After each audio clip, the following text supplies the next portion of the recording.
खुलुमबाय लोगोफोर फैलायबाय गोदान मोनसे भिडिअ लानानै नोंथांमोननि थाखाय गिबियावनो नोंथांमोनखौ गासैखौबो आंनि गोदान भिडिअ बरायनाय बावहरनाय थाबाय आरो आसा खालामो नोंथांमोना भिडिअखौ नायनानै मोजां मोनगोन। मोनसे रियेल स्टोरी थांनाय 21 अक्ट' जुलाइनि बिखालि मोनसे जाथाय जोङो माने ससियेल मिडियानि थ्रुयै बा निउसनि थ्रुयै नुनो मोनो, जेराव जोङो निजेनि फिसाफोरखौ खांनानै फेदेरो जाहाथे उनाव जोंनि माने बोराय बुरै कालाव जोंखौ जाहाथे बिसोरो नायनो हायो बा जोंनि साहारा जायो बिसोरो। बिनि थाखाय जोङो निजेनि फिसाफोरखौ खोब अनै खोब जोथोनै जोङो फिसाफोरखौ खांनानै फेदेरो आरो बै फिसालायानो बा बै फिसाजोआनो जुदि जोंजों देरनायनि उनाव किसुमान माने जायखौ सानस'हायै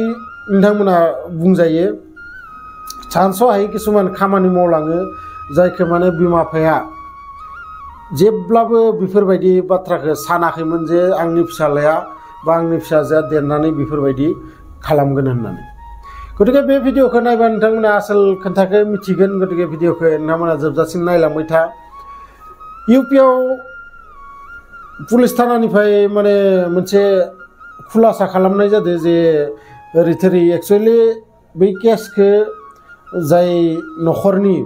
मानसिया बै केसखौ होदोंमोन, बै केसा एक्सुवेलि बेलेग रोखोमै होदोंमोन, नाथाय उनाव पुलिसफोरा माने नुनो मोनो जे बे केसा एक्सुवेलि बेलेगसो। न'खरसे मानसि फिसाला सासे दंमोन, प्राय 22 बैसोनि जागोन। लेखा फरा सब जोबजोब्बाय, बिना गारजोब्बाय, लेखा फरा जोब्बाय नालाय बिमा बिफाया सानो जे गावसा गंसे दखान दंमोन, बै दखानावनो जफाथो बिफाजों होननानै। आरो बिदिनो साननानै बै फिसालाखौ सानफ्रोमबो बिमाया माने बुंबाय थायो, थां दखानाव थां, बिफाजों दसे हेल्प खालामहै, दसे थाहैबानो जागोन, बेफोरबायदि माने बुंबाय थायो। आरो बे बाथ्राया बिसानिल' नङा, जोङो निजेनि फिसाबाबो जों बेफोरबायदिनो बुंगोन। जुदि खामानि दामानि गैया, न'आवनो मबाइल नायबाय थायो, जेबो खामानि मावा, बेफोरबायदिबा जोंबो बेफोरबायदिनो बुंगोन बा नोंथाङाबो बेफोरबायदिनो थिनगोन गथ'खौ। आरो बिदि थिनबाय थानायखाय बै गथ'आ दिमागाव मा हाबनाय मिथिया, माने जोबोद टेनसन जायो बियो, बिमाखौ माने नायनोनो हाया जालांबाय बियो लासै लासै। आरो बिनि उनाव सानसे ओरैबायदि सम फैयो जे बिमाया खालि खोब जबरदस्ति होनो, मा खालामबाय दङ नोङो न'आव जना थानानै, बिफाया जों बैसो जाबोबाय, दखानाव हारसिंनो मावग'नो हाया, नोंबो थांफाबा दसे हेल्प जायो, गतिके थां नोङो दखानाव। आरो बिदि होननानै जेब्ला फिसालाजों बिमाजों एसे तर्का तर्कि जायो, अब्ला बिमाया बै गथ'खौ सोबानानै होयो। आरो सोबाना होनाय लोगो लोगो बै गथ'आ सिगांनिफ्रायनो बिमानि सायाव रागा जोंखाना दंमोन नालाय, बै फिसालाया बिमाखौ एकदम नै मेगननि बा नै खावलायखिनियाव सौनानै होयो। आरो सौनाय लोगो लोगो बिमाया बैसो गोनां बेयावनो जायगायावनो गोलैना थायो। आरो गोलैना थानाय उनाव बेखौ बुद्रुनानै न' सिङाव लाना थाङो आरो बाहेरनिफ्राय जि मस्ला उनग्रा अन्थाइ थायो, बै अन्थाइजों लाबोनानै खर'आव देसिन देनानै बै बिमाखौ बुथारो। आरो बुथारखांनानै बियो न'नि गासै जि जोम, जि कागज पाति दंमोन, गासैखौबो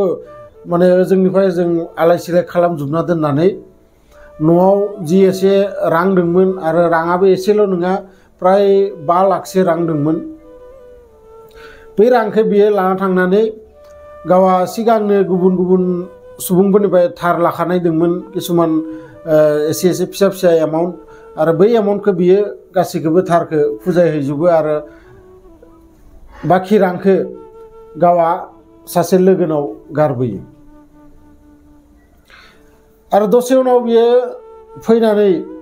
बै न'आव हाबफैयो, आरो हाबफैनानै जोबोद होख्रावनानै खोब गोसा होख्रावो। आरो होख्रावनायाव गामिनि खाथि खालानि जि सुबुंफोर दंमोन गासैबो बिसोरनि न'आव फैजोबो। फैनायनि उनाव नुफैबाय जे बिमाया बेफोरबायदि गोलैनानै दोङो, आरो न'आबो सब आलाय सिलाय जाजोबना दोङो, सोरबा माबाफोर लुथिना लांनाय बायदि। बिनि उनाव बै फिसालायानो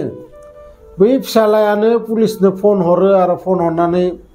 पुलिसखौ लेंहरो पुलिसा फैनानै बिनाव सोंफैयो जे माबोरै बिदियाव बै गथ'आ बुङो जे आङो बाजाराव थांदोंमोन आरो बाजारनिफ्राय फैनानै आङो बेफोरबायदि नुफैयो सोर मा खालामदो आं मिथिया बिदि बुंनायाव पुलिसा बिमाखौ पस्टमर्टम खालामनो थिनहरो आरो थिनहरनानै गावसोरनि जे इनकुवारिखौ स्टार्ट खालामो बेयाव न'खराव जि गोलैसोनाय दोङो बुस्थुफोरखौ नागिरो फैसा रांफोर लांदो नामा आरो पुलिसाबो फार्स्ट टाइम सानदोंमोन जे बेफोरबायदिनो सोरबा लुथिनानै लांग्राफोरानो बुथारदों जानो हागौ नाथाय हप्तासेसो उनाव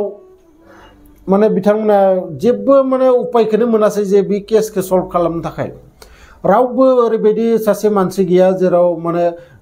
जायखौ सन्देह खालामथावथाव बिसानि न'खर मोखाङाव सानै भिखारि सानफ्रोमबो फैबाय थायोमोन माइरं बिनो बा माबा बिनो बिसोरखौबो सानैखौबो हमना लांनानै पुलिसा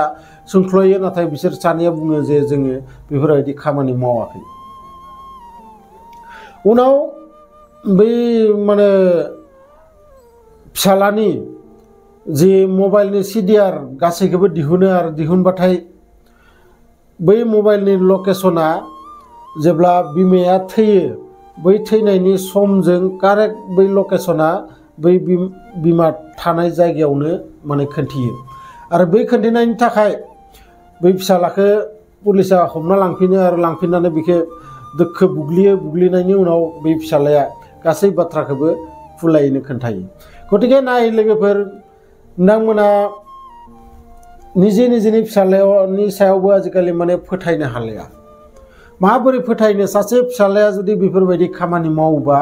सासे फिसालानि मोजांनि थाखाय सासे बिमा बिफाया बेखौ खामानिनि थाखाय थिनो बा खामानि माव बिमा बिफा थांना थासान्दि थिग दं जे बिमा बिफाया मावनानै जाहोगोन नाथाय इयुनाव बे फिसालाया मा खालामगोन बेखौ सिन्था खालामनानैसो बिमा बिफाया निजेनि फिसाला बा फिसाजोफोरखौ मोजां जाहोनो नाजायो आरो बै मोजां जानो नाजानायानो जे बिमानि थाखाय इमान गेदेर मोनसे फल मोनगोन जेब्लाबो सानाखैमोन गतिके नोंथांमोनाबो साबधानै था